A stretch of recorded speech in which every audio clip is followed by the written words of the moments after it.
Gracias. Muchísimas gracias a Clara. Bien, ahora del Grupo Temático Soberanía Alimentaria y Agricultura Familiar del COESI, invitamos a Mariela Huisman.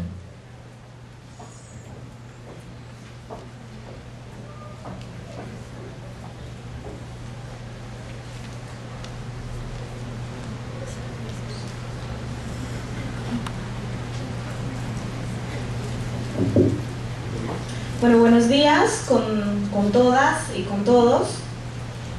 La presentación que vamos a tener en los siguientes minutos es el producto del trabajo de la Coordinadora de Entidades Extranjeras de Cooperación Internacional en el Perú. Bueno, agradezco la oportunidad de poder compartir con ustedes toda la discusión, el debate y también las propuestas que se van generando en torno al tema de soberanía alimentaria. Para nosotros es importante que tengamos un tiempo en esta presentación para referirnos a las diferencias que existen entre la seguridad y la soberanía alimentaria. Vamos a hablar un poco del marco internacional, de lo que se ha avanzado también en el país. ¿Qué es esto de la soberanía alimentaria? ¿Cuáles son las dimensiones? Y finalmente queremos compartir con ustedes las lecciones aprendidas desde la cooperación internacional, desde el trabajo que hacemos en distintas comunidades y departamentos del país.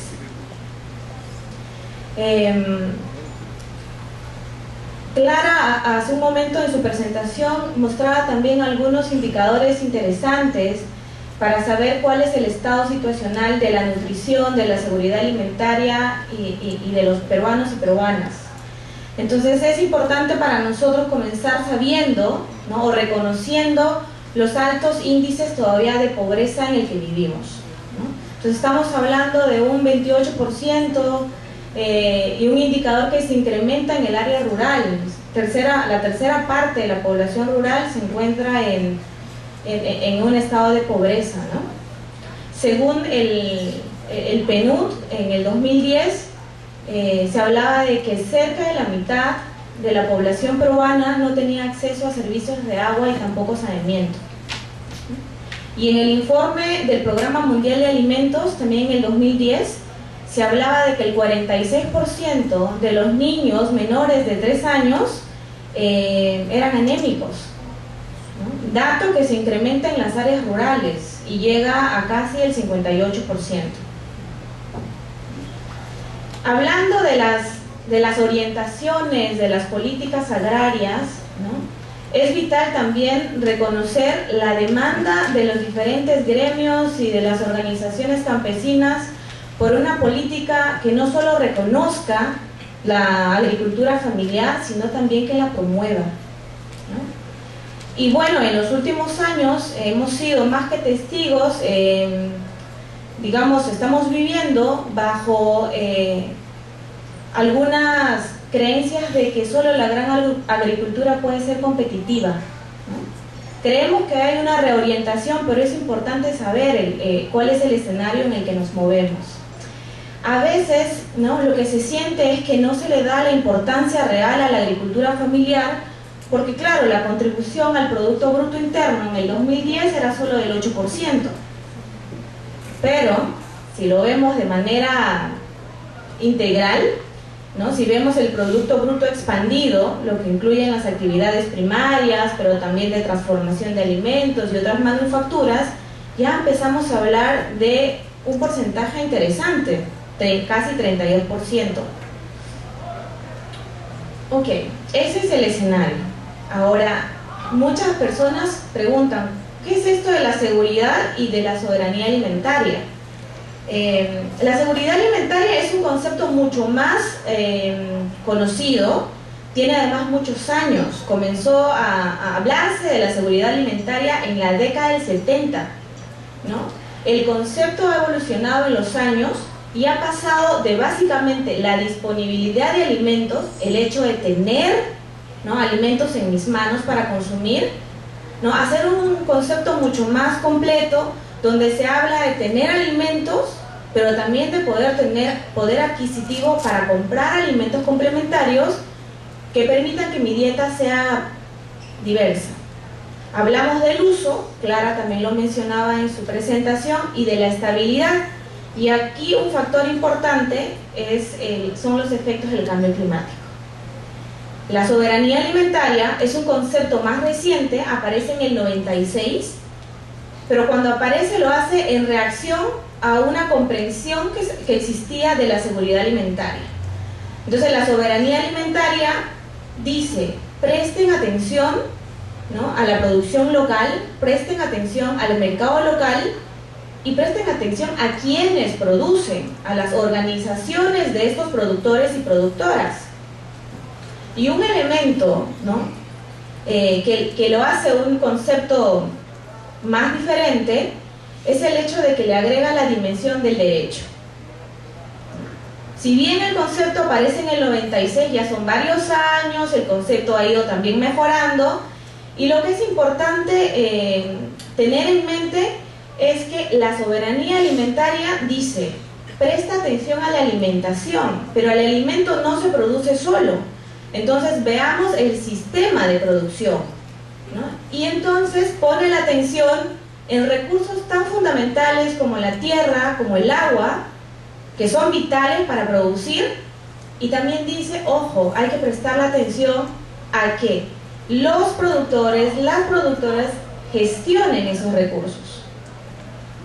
Entonces, para nosotros es importante reconocer que cuando uno habla de seguridad alimentaria, está hablando del derecho a la alimentación. Cuando uno habla de soberanía alimentaria, está hablando de ese derecho y de otros, ¿no? Entonces, tenemos un marco internacional que nos cobija, que nos respalda, ¿no? Ok. Estamos hablando de soberanía alimentaria, entonces es fundamental esto de derecho humano a la alimentación, pero también el derecho al agua, ¿no?, y el derecho a la tierra, ¿no?, lo cual está regulado por el convenio 169 de la OIT. Entonces, tanto la alimentación como el agua están reconocidos como derecho humano. Quiere decir que todos nosotros, ¿no?, podemos exigirlo y necesitamos ejercer ese derecho. ¿Qué es lo que pasa a nivel del país? ¿No? Hablamos de la alimentación, la tierra y el agua. Estos son los mínimos indispensables para desarrollar el concepto de soberanía alimentaria, ¿no? Pero ninguno de estos ha merecido tratamiento en la vigente Constitución Política del Perú.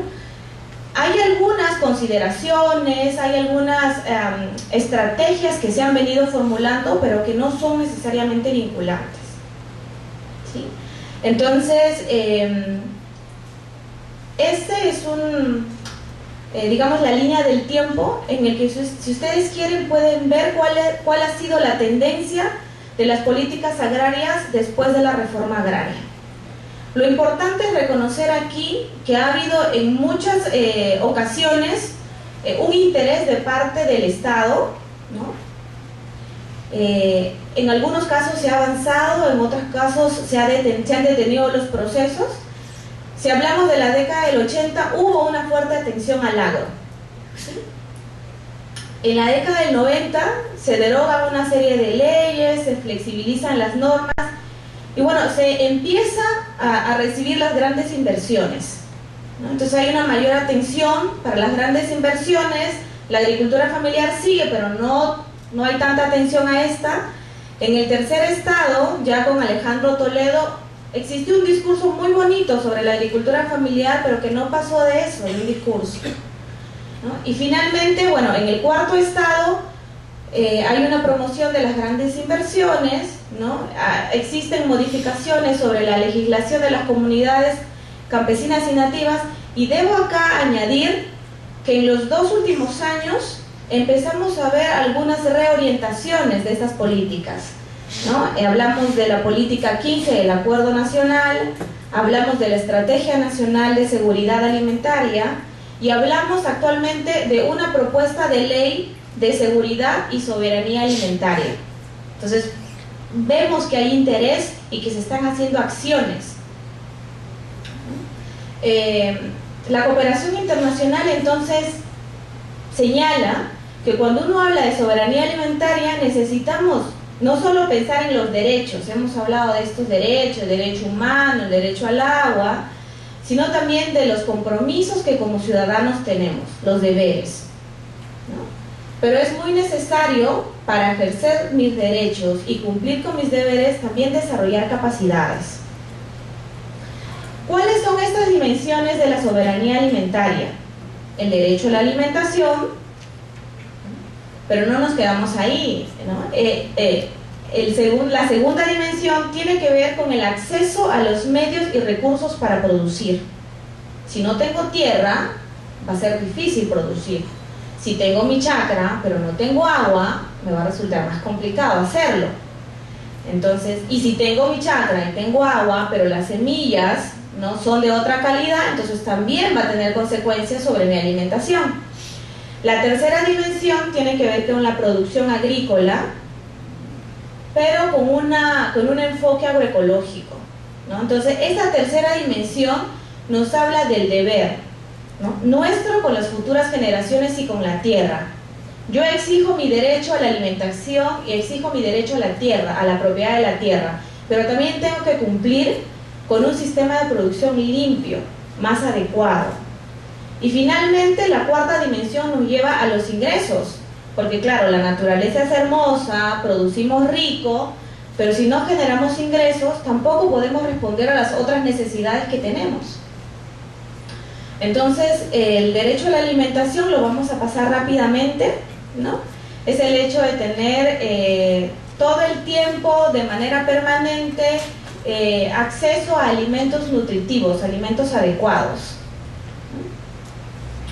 para asegurar una vida saludable y en defensa de las culturas alimentarias locales.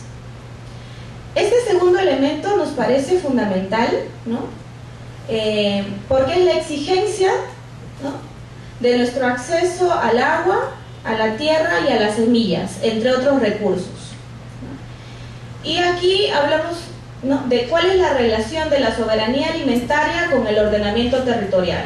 Cuando uno hace trabajo de campo, bueno, creo que todos nosotros podemos entender que cuando uno habla del sistema alimentario está hablando del territorio, ¿no? Entonces, cómo yo manejo el agua, cómo yo manejo mi parcela, cómo yo coloco los árboles, ¿no?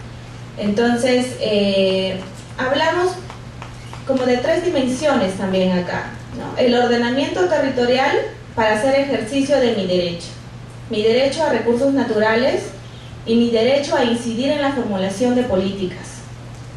También hablamos del cumplimiento de deberes, ¿no? Mi deber, ¿no?, con mis hijos, con las futuras generaciones, con el planeta, es proteger y mantener el medio ambiente, evitar la sobreexplotación, proteger y respetar por igual los derechos de todos, de mi familia y de los que viven conmigo, de la comunidad, y obviamente mi deber de participar en procesos de toma de decisión. Y el ordenamiento territorial se constituye también en una herramienta y en una metodología que viene desde el Estado, que es una puerta, ¿no?, para que nosotros, desde la sociedad civil y desde los gremios campesinos, puedan participar en las medidas y en la adopción de estas decisiones políticas. Nuevamente, la atención sobre las capacidades. Si yo desconozco que tengo esos derechos, si yo desconozco que tengo esos deberes, va a ser muy difícil que yo pueda exigir o que yo pueda cumplir, ¿no? Es necesario también reforzar las capacidades. Existe mucho conocimiento en nuestros compañeros del campo y nosotros en las ciudades, pero necesitamos aún fortalecer esas capacidades. Capacidad para analizar la información, capacidad para participar en los procesos de zonificación económica, ecológica, por ejemplo, capacidades para mejor manejar y conservar los recursos, ¿no? Aquí ustedes ven algunas fotos de una experiencia que se tiene en Ancash, ¿no? Entonces, la participación de la comunidad en la gestión de su territorio para un mejor uso de los recursos. Muchas veces en campo nos dicen tenemos que defender nuestros recursos, ¿no? Pero también en el campo, muy sabios, los campesinos y las campesinas dicen que la mejor defensa es hacer uso, y es hacer un uso adecuado. La tercera dimensión de la soberanía alimentaria nos ponía en la mente el enfoque agroecológico, ¿no? Y es parte de nuestros deberes y responsabilidades con el medio ambiente. Aquí tenemos el testimonio de un compañero en el Bajo Piura, ¿no? Donde señala: las transnacionales quieren hacernos creer que si no explotamos nuestra tierra, no tenemos desarrollo. Pero ustedes pueden ver que sembrando la tierra con abono orgánico no la contaminamos, sino más bien producimos riquísimos frutos, producimos desarrollo. No estamos hablando de sueños, o sea, estas cosas se vienen haciendo. De pronto el concepto como tal no lo comentamos, no lo presentamos, pero se están haciendo estas cosas y se están haciendo en el campo. Es importante también el incremento de los ingresos, y acá las experiencias de distintas comunidades, organizaciones que participan haciendo comercio local. Y es importante acá mencionar que la soberanía alimentaria no se cierra a la exportación, pero dice: comencemos desde lo local. Aquí es una experiencia muy interesante que de repente los compañeros de Cusco puedan presentar. Es el mercado de la Asociación Regional de Productores Agropecuarios del Cusco. Comenzaron 300 productores, ahora son 1500. ¿no? Es de las ferias más grandes, de los mercados más grandes que hay en el Perú. Todos los sábados pueden encontrar ahí a los compañeros productores. Y a manera de conclusión, ¿no? La soberanía alimentaria va más allá de la disponibilidad de alimentos y resalta la importancia que tiene la forma de producir, ¿no? Y presta atención o demanda mayor atención a las poblaciones rurales.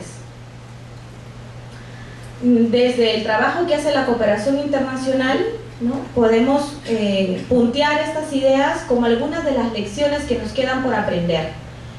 Primero, la necesidad de trabajar iniciativas integrales, ¿no? Entonces, esto exige una mirada al territorio, a la integralidad del territorio. No podemos hablar de mejoras en la seguridad alimentaria si solamente nos referimos a una parcela en una comunidad, ¿no? O no podemos hablar de seguridad alimentaria si solamente vemos el alimento ya producido y no la tierra y el agua. Reconocemos también el importante aporte de la mujer y reconocemos la necesidad de seguir trabajando para su empoderamiento. Es importante que se continúe trabajando en el fortalecimiento de las organizaciones campesinas, ¿no? Ahora hay muchas iniciativas y el Estado también demanda la participación de los gremios. Entonces, qué importante que estemos listos para participar. La necesidad de conocer o reconocer nuestros derechos, pero también nuestros deberes, ¿no? Aterrizar el concepto, ¿no? Entonces a veces la soberanía aparece muy en el aire, todo un discurso, pero como les decía, hay experiencias interesantes que se están haciendo, entonces eso ayuda a aterrizar el concepto. Promover la participación plena de las organizaciones y comunidades en los procesos de decisión, fomentar la cooperación, no trabajar aisladamente, poniendo el ejemplo de la cooperación internacional. Somos ya un grupo que discute, revisa qué cosas podemos hacer de manera conjunta, organizada. Y es preciso que desarrollemos estrategias para aumentar la escala. Hay muy buenos resultados a nivel familiar, a nivel comunitario, que muy bien, sumando los gobiernos regionales y el gobierno, ¿no? Podrían hacerse también en ámbitos mucho más grandes. Muchísimas gracias por su atención.